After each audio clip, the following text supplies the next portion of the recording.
Hi, I'm Lucas with ArcheryTalk, and I have been tasked with bringing you guys some crossbow videos this year.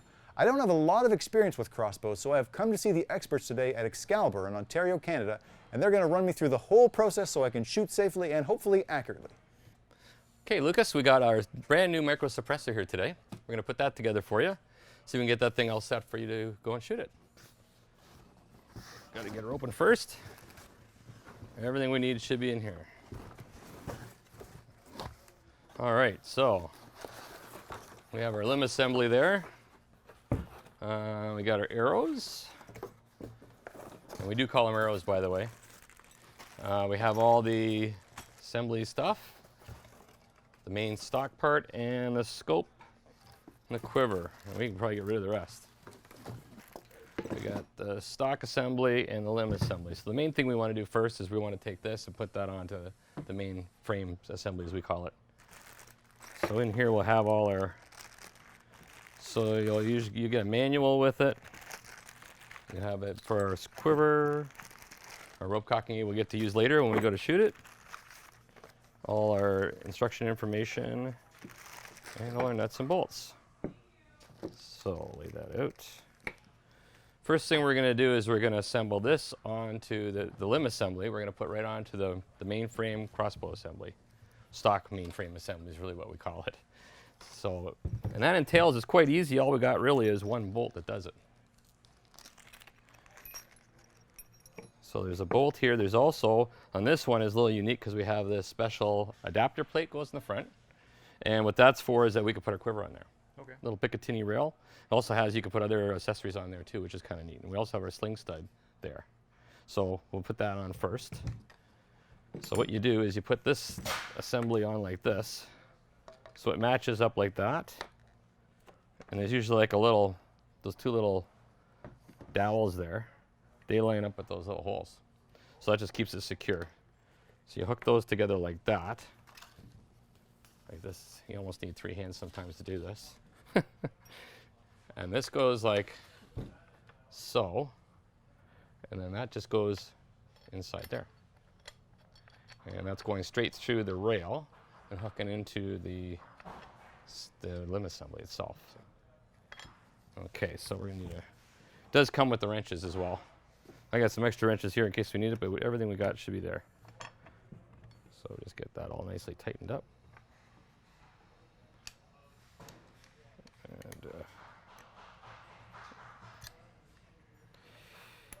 And it's actually pretty easy. It doesn't take very long to get the guy together. We try to do most of the hard work for you.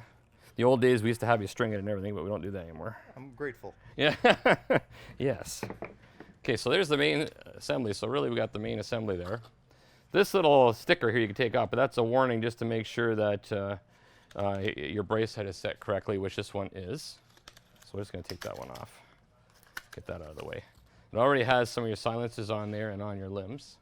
The only other silencers we got to put on is there's these the X-Shock silencers. What these little guys do is they go in here and they stop the string from slapping onto the limb itself. They're just like a little triangle type thing, and there's got some 3M tape on the back. So before I take the tape off, I'll just kind of show you that you're going to be putting it under there and you're going to slide it up so it's fairly secure. You want it somewhat centered. The idea is that string goes right in that groove. Okay. And you want it too far down here, it really won't do anything. So you want it basically just right up on against the string there. So we'll just peel that off there. And this stuff sticks real good.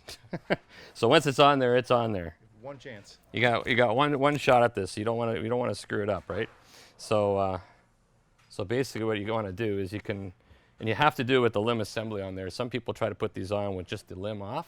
Problem with doing that is it won't line up properly because there's a little bit of down pressure and a little bit of an arc to it. So what we're going to do is we're just going to kind of ride it along the string here, trying to keep it level and just kind of go up there until it hits.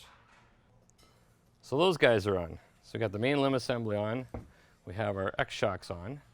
The other thing we have to do is the scope has to go on, and we also have our quiver to put on. So I think what we'll do is we'll do the scope first. So there's the rings around it already. So what we do is we've got to fit these guys. It goes right on that little rail there. Alrighty. Much like it's a Weaver base style. So I usually kind of do it like this. You want it fairly far back to get the right eye relief. We'll try it first to see if this fits you, because everybody's a little different when it comes to that. So what I might do is get you to pick that up and tell me if that's a good eye relief for you. I can do that.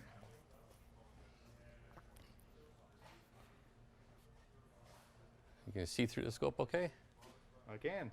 Okay, It's fine. that's good. So we should be a good spot there.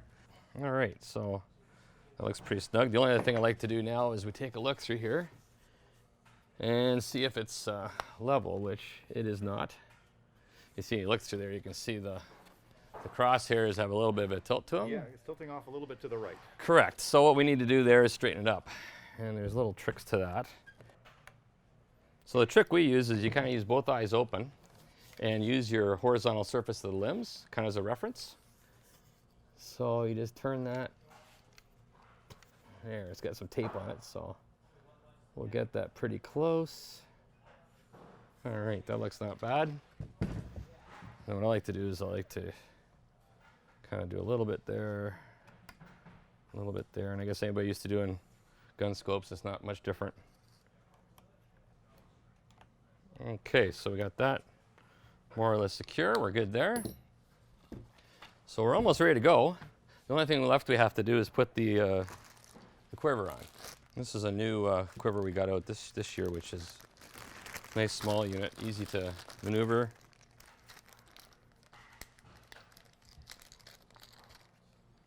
Okay, and that's the other little part. This is actually the receiver part for the quiver itself. It fits in there and swivels in like that. So, without, are you left or right-handed? I didn't ask you that. I'm right-handed.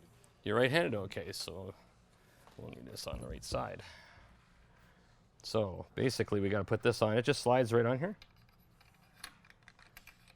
Basically, you can slide this in all the way.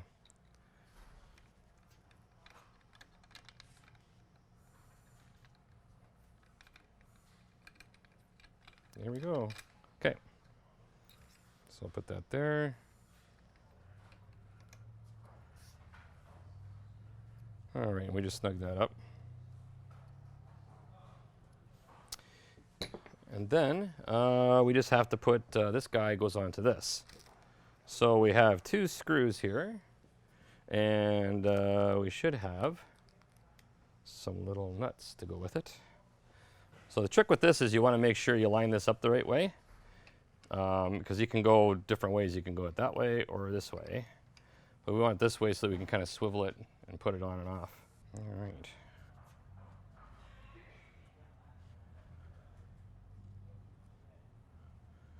Okay, once those are snugged up, we should be pretty much ready to go.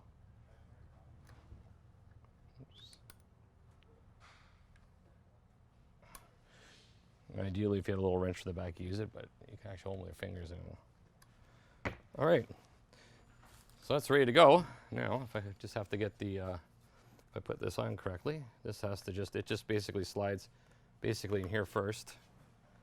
I might have put it on, can actually go both ways, but it goes like that. And now you can actually move it forward and backwards when you're shooting. It kind of has that neat little feature to it. Perfect. So the only one last thing we would have to do is we do have the arrows. Comes with the quill arrows. And before we shoot it, we need to put our field points on. Yep, and we just have to screw those guys in. These are the 150 grain points. And the 150 grain points match up to that bolt cutter broadhead we have that flies really well. And we just get those guys on. And then we're good to go. Now, Can this run with 100 grain points, or would the arrow be too light? nope, it can. Okay. Minimum arrow weight for this bow is 350 grains. The arrow itself weighs about 250. So you can go down 100 grains safely. And a lot of guys will do that with mechanicals. The reason we went with 150 for the fixed blade is that their bolt cutter broadhead, we found that more front of center weight on the arrow, because they're fairly short, they're only 16.5 inches long. We got better grouping at longer distances with a better front of center weight. It's sort of like a dart. I always envisioned like a dart, you have a lot of weight in the front. It does the exact same thing. So that's why we do it that way. So we're all set to go there. The only thing we're going to need now before we go shoot is we'll need to have our rope cocking aid. And then I guess we're good to go play with it. Perfect. All right, so we got this all ready to go here. We're ready to shoot it. So what we're going to do, we're up in our Excalibur test area here where we do all our testing. And we'll give this guy a shot and see how it goes. See if we can get you shooting a crossbow. Okay, so now what we're going to do, we're going to get the bow cocked so we can shoot it and try setting it in. So first thing we got to do to cock it is the first thing you got to do is put your foot in the stirrup as far as your foot can go to stabilize it. We're going to be using this, what's called a rope cocking aid. This is a device we use to help cock the crossbow because you won't be able to do it by hand. So how that works, there's a little groove molded in the back of the stock there. You want to put the rope in that groove, and you want to put the safety to fire, the fire position. So you hook it on like that. You put the first hook on like that, and you'll notice that there's a little gap there. Like it looks like it's not long enough. What you need to do is you grab the string, pull it up, and push down and hook on at that time. And then make sure that the hooks are tight against the rail. Do you always want the hooks coming underneath? Yes, it'll get better support from underneath. Okay. So once they're like that, all you have to do is you grab the two handles and pull up. Now a couple of hints with this. A lot of people make a mistake that they stay hunched over like this and they try to pull it up like that. You'll never do it ever because you're not using any leverage. You want to use your knees. It's like picking up a heavy box.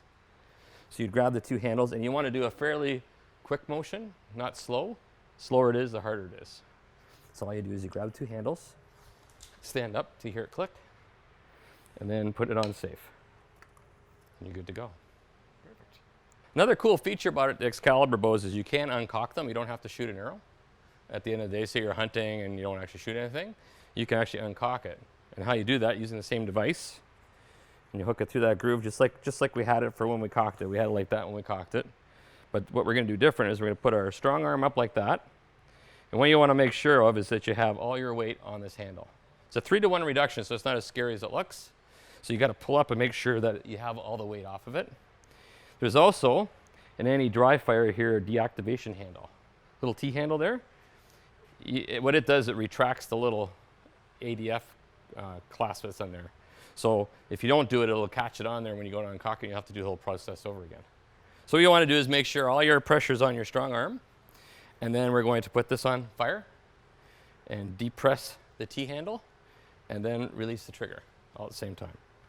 So with a bullpup stock, you have to have kind of long fingers when you're doing this because it's fairly far apart. So you want to push that down, pull it up, and then let it down like that. It's uncocked. Okay, now we're going to actually sight the crossbow in, and we happen to have a lead sled here that we use for testing. We may as well utilize that and cheat a little bit. But if you want to go ahead and cock it, then we've showed you how to do it, and we can get it sighted in. Perfect.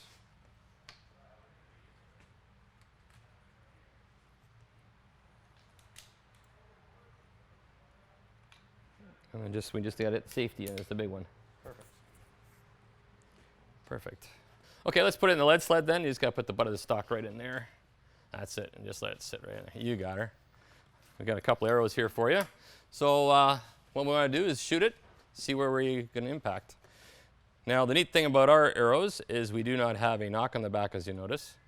So it's just a flat back. And the reason it's flat back is it can go anywhere you want in. There's no cock feather or cock vein.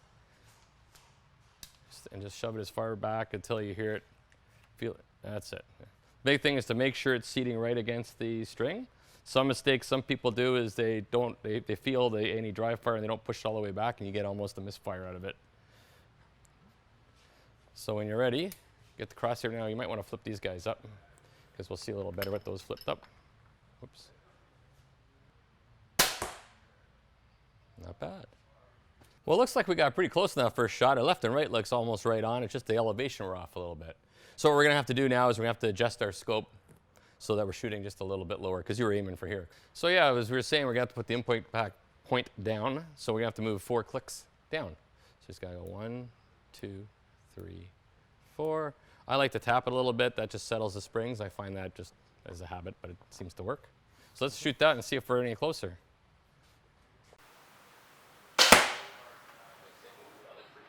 Well, that looked like that worked. It looks like you're right in there.